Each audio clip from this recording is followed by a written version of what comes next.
এটা বৰ্গৰ দুই বাহু 35% আৰু 25% বৃদ্ধি কৰাৰ ফলত সৃষ্টি হোৱা আয়ত আৰু বৰ্গৰ ক্ষেত্ৰফলৰ অনুপাত কিমান? সলিউশন ধৰি ললো প্ৰথম অৱস্থাত যেটো বৰ্গ আছিল বৰ্গটোৰ প্ৰতিটো বাহুৰ মাপ আছিল 100 প্ৰশ্নত কৈছে এটা বাহুক 35% বৃদ্ধি কৰিছে আৰু আনটো বাহুক 25% বৃদ্ধি কৰিছে অৰ্থাৎ এটা বাহু বৃদ্ধি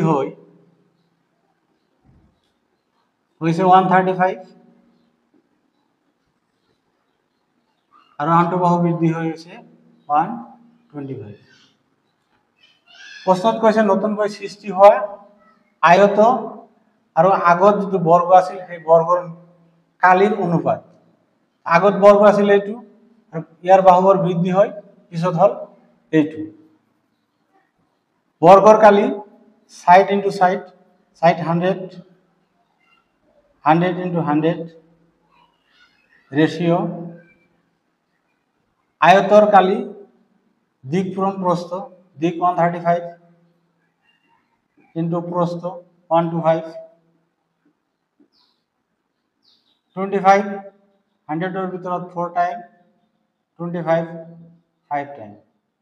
5 20 টাইম 5